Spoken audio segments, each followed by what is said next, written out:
Brooklyn receives faulty ballots, wildfires rage on in California, and Beachwater has tested positive for coronavirus. This is OU Nightly.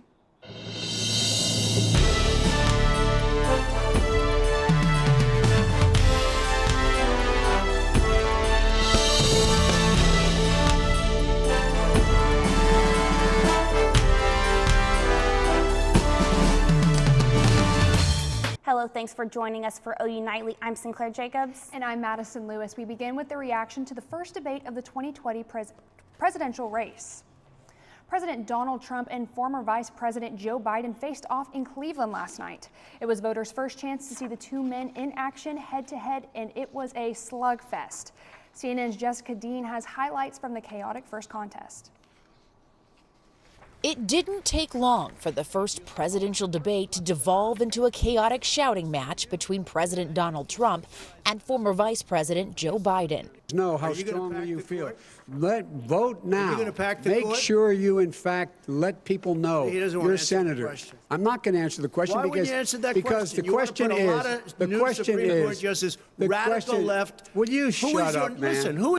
For 90 minutes, Trump constantly interrupted Biden's answers and even the moderator's questions and requests, resulting in Americans hearing few details about either candidate's policies. But one of the president's responses, or lack thereof, heard loud and clear, was his refusal to condemn white supremacist groups. I would say almost everything I see is from the left wing, not from the right wing. So what are you saying? I'm willing to do anything. I want to see peace. Then do it, sir. Say it. Do it. Say it. You want to call him? What do you want to call him? Give me a name. Give me a white name. Supremacists and Who would white you like me to condemn? White supremacists and right Proud Boys. Stand back and stand by. But I'll tell you what. Somebody's got to do something about Antifa and the left. And Biden didn't back down from Trump's name-calling, sending some of his own swipes toward the president. Folks, do you have any idea what this clown's doing? There's nothing smart about you, Joe. 47 years you've done nothing. Let's have this debate. And if you would have had, let me just tell you, you're the worst president America has ever had. Come on. The candidates also sparred over when President Trump would release his tax returns and whether or not holding large campaign rallies is too risky during the COVID-19 pandemic. The next presidential debate takes place on October 15th. Reaction from the debate was not exactly positive for either candidate. From political analysts to regular people just tweeting their opinions, most thought that the candidates did too much talking over each other. We asked students on campus how they thought it went. Biden did not really want to answer a lot of the questions, and I felt that Trump made his statement on the topics that were asked. Even though sometimes he tiptoed, his answers were more direct and more focused to the people, and Trump was just talking to Biden, I felt like. I think there was a lot of talking over each other, which isn't ideal when you're actually trying to debate things that matter. So I'd probably give it like a 6 out of 10. The Commission on Presidential Debates says it will take format changes for the next debate, saying that last night highlighted a need for structure so issues can be addressed with an orderly discussion. And Oklahomans have until October 9th to register to vote, but the county election board is already worried about if it will have enough workers to man the polls on Election Day. OU Nightly's Kelsey Hovanetz tells us why.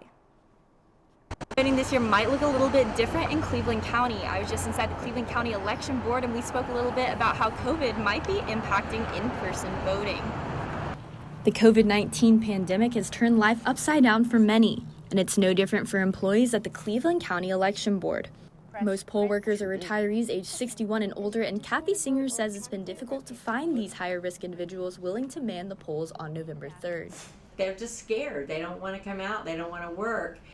For those voting in person, there will be social distancing and sanitizing measures put in place to keep both voters and poll workers safe. Even though there are plenty of precautions, she still urges people to vote by mail if possible. Don't vote at your polling place. I know that sounds terrible, but do absentee by mail. Stay safe. While mail-in voting was a hot topic at the presidential debate last night, more than 50% of Americans still say they're planning on voting in person. Kelsey Hovanetz, OU Nightly. Anyone over the age of 18 who has been registered to vote in Oklahoma for at least 25 days is eligible to volunteer as a poll worker. Just contact your county election board for more information. Well, Sinclair, today has been a lot warmer than the past few days. So much warmer. I was finally starting to accept fall weather being here, but Megan Gold has a first look on weather. Megan, can we expect warmer temperatures this week? Good afternoon, Madissen and Sinclair. Right now I'm outside of Gaylord College in the courtyard. Just a beautiful, what feels like summer day for us here in Norman. Temperatures are in the upper 80s and average for this time of year is the upper 70s. So you can definitely say our temperatures are above average, and a lot of this is due to the unique seasonal transition that Oklahoma goes through. We have the upper air mass over the Rockies and the air mass over the Gulf of Mexico, and that's what allows us to switch between fall and summer so quickly here in Oklahoma. And while it feels like summer today, tomorrow you will need to bring out that jacket because we'll be back to those fall-like temperatures. A cold front is going to move through this evening, and while we won't see temperatures dropping behind the front, we will see those winds. Take a look at this. Winds in places like Enid and Woodward are already gusting pretty strong, and that is a pretty good indication of where that front is. Tomorrow we can expect those temperatures to drop significantly, and Reece will have more coming up in his full forecast. Thanks, Megan. A fire that started Sunday is still on the move in California. Sydney Baulier has that story and the rest of today's headlines from around the world. In Northern California, violent fires continue to advance and force many to evacuation. The wildfire sparked on Sunday and has viciously swarmed the wine country since, forcing around 70,000 into evacuation. The fire has reached over 48,000 acres in scorched areas that were saved from recent California combustions. Firefighters have made progress containing the flames, but it is confirmed that at least 113 structures have been destroyed. The cause of the glass fire is still unknown. A New York City election board announced last night that they plan to print and mail out about 100,000 new absentee voting ballots. This follows the news that many Brooklyn voters, received faulty absentee ballots with inaccurate names or addresses. Mail-in ballots are a prevalent issue due to the fact that many U.S. citizens are expected to vote by mail for the 2020 presidential election. The Board of Election will be contacting those that had incorrect ballots and will also include a notice in the new ballots mailed to them. And according to numbers released by CNN today, this year is one of the worst for the number of people who died in ICE custody. Many of the 21 who died while under the watch of Immigration and Customs Enforcement had tested positive for COVID. Many immigration rights advocates believe that this number is mainly a result of poor conditions and inadequate medical care. Madissen, Sinclair, back to you. Thanks, Sydney. Although classes are back in session, COVID-19 continues to affect businesses around Norman. Stay with us to learn more about the financial impact these businesses are continuing to face. Plus, after their building went up in flames back in May, this nonprofit organization is ready to give back to the community once again.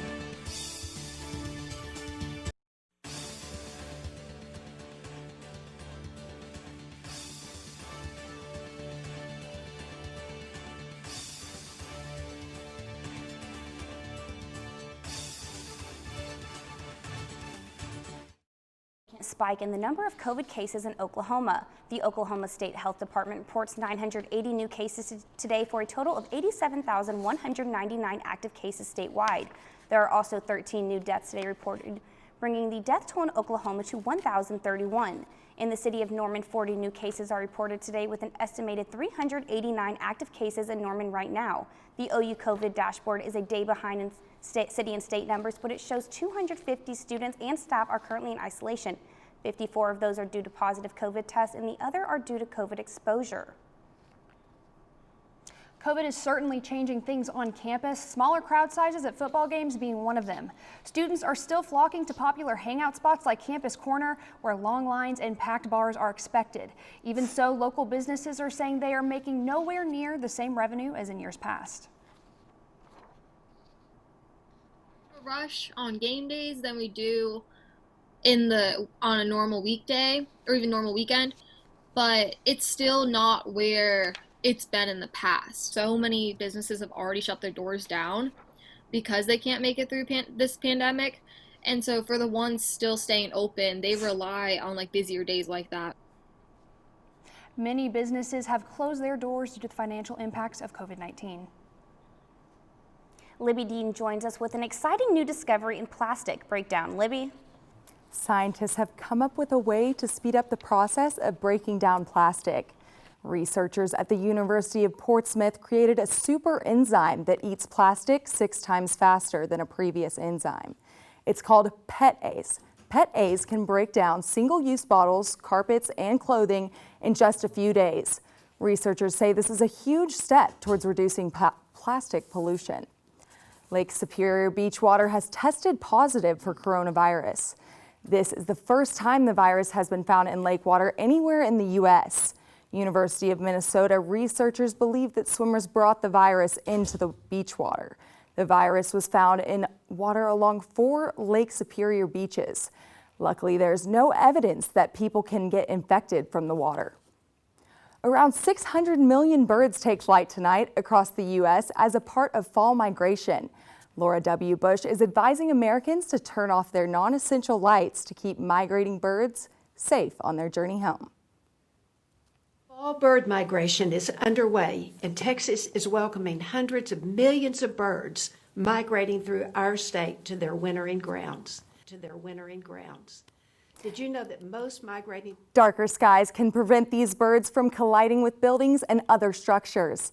Sinclaire and Madissen, be sure to shut off your lights tonight. Back to you at the desk. Well, Libbey, I will definitely be turning my lights off tonight.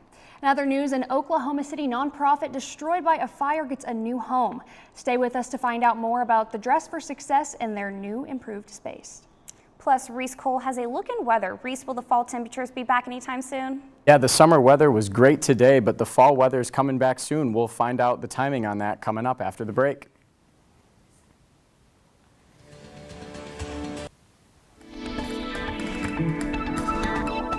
Welcome back to OU Nightly. I'm Reece Cole with your weather forecast. Taking a look at the skyline cam in OKC, you can see blue skies all the way across. It has been a very summer-like day out here. Current temperature is 89 degrees. A little bit of clouds up in the northwest part of the state. And those winds at north, those have changed in the north part of the state to northern, and the southern part of the state, still southern winds. And then those dew points, very, very low, 39 degrees right now, or 39 degrees for the dew point. That means that the air is very dry and there's not a lot of moisture in the air. And for those maximum wind gusts, you can see where the clouds are in the northwest part of the state. There are 25 degrees in Guyman, and you have the high current temperatures right now, 88 degrees in Norman, 90s on the western part of the state. We hit 90s in most parts of the state, and that might be our last 90-degree day of the year, because we have this cold front coming through right now, going to bring us a lot of fall-like weather. You can see we're going to drop down into the low mid-50s tonight as that cold front pushes through, and then another one's going to come through again Saturday night into Sunday, and that's going to bring even cooler temperatures as well with some precipitation. But with this cold front, we don't expect any precipitation to come through tonight. Lows 53 in Norman, 40s out in the Panhandle, mid-50s in the southern part of the state as the cold front makes its way down. We're going to be sitting just below normal with those northeast winds for most of the state, pretty calm. And walking out the door tomorrow, 55 degrees, south winds at 5 to 10 miles per hour, and then those winds are going to transition. By the end of the day, we're going to hit 69 at noon and about 70 degrees by 5 p.m. It's going to be a lot colder than it was today, upwards of 20 degrees across the state below normal. Highs 69 in Enid, 72 in Norman. Again, 5 to 10 degrees below normal. That 2-day forecast, though, Thursday, 72 degrees, Friday, 69, general cloud cover. A lot windier tomorrow, and the winds are going to transition back Friday from the north to the south, bringing us that chance for moisture with that second cold front coming through Saturday into Sunday, and that's when we'll get other cooler temperatures again. Monday, Tuesday, Wednesday, though, a great start to the work week with some sunshine and fall temperatures. Ladies, back to you at the desk. Thanks, Reece. Dress for Success in OKC is finally moving into their new building. The nonprofit that helps women succeed in business, in the business world and in life, lost their building back in May. Dress for Success says that early reports are misinformed that protesters caused the fire. They say they don't associate the peaceful protest and the destruction. While the fire destroyed almost all of the nonprofit, they have received an overwhelming amount of support from the community. Who set our building on fire, if they were intent to create chaos, they did temporarily. It was a momentary thing.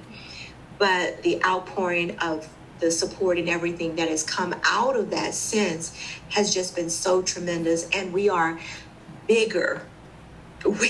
We are better. Our space is such that we have our own conference center now. We can do our own training. The grand reopening of Dress for Success will be October 14th.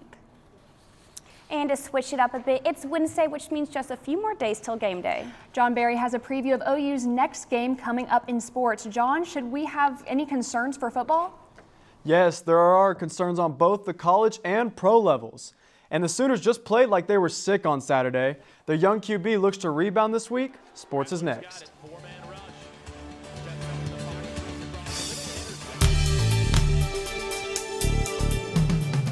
Hi, I'm John Barry, and it's time for sports. The Sooners are headed to Ames, Iowa, looking to avoid a second consecutive regular season loss, which hasn't happened since 1999.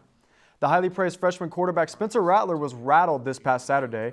Rattler threw for 4 touchdowns and 387 yards, but also had 3 interceptions, one being on the game-ending drive. Afterwards, he said he felt pressure, which no offensive lineman wants to hear. Rattler back to pass, looked like some early movement, no flag, pass We pride ourselves to, it's our job to make sure he's comfortable, make sure he don't feel no type of pressure. And like you said, he felt pressure, so we take that to heart. A couple of times we got out of the pocket and put our guys in tough positions, but we had a couple of just, I think, unnecessary holding penalties that all seemed to be on pretty big plays, especially that, Spencer's long scramble there at the end. And then a couple of times we got beat in one-on-one pass pro.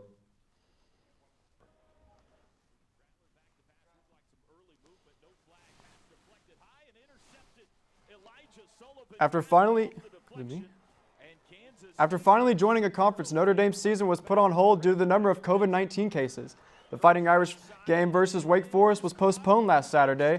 Notre Dame currently has 24 players isolated and another 14 in quarantine due to contact tracing. The NFL is facing its toughest COVID challenge yet, as there has been an outbreak on the Tennessee Titans. 4 players have tested positive, along with 5 personnel, forcing the NFL to postpone this week's Steelers-Titans game. The rescheduled game between the Steelers and Titans will be likely next Monday or Tuesday instead of this Sunday. At 35 years old, Adrian Peterson is still a starting running back in the NFL. AD has over 200 rushing yards on 43 carries through his first 3 games. The veteran running back is looking to help the Lions win their second straight game this Sunday against the Saints.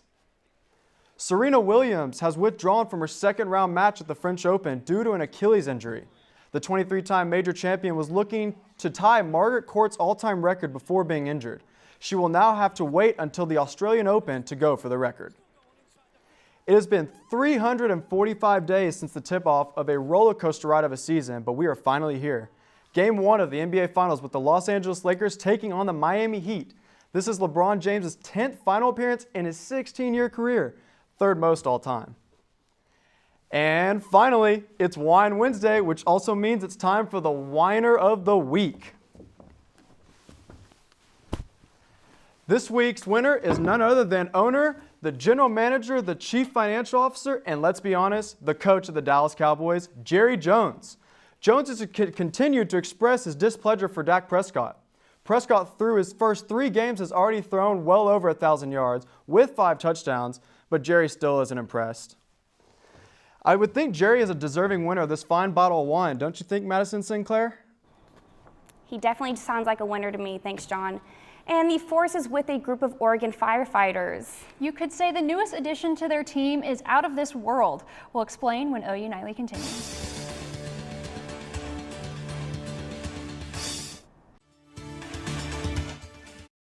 At the OU Nightly Update Desk, the man accused of assaulting 2 police officers at the Harbor Police Station in San Pedro, California, is now facing attempted murder charges.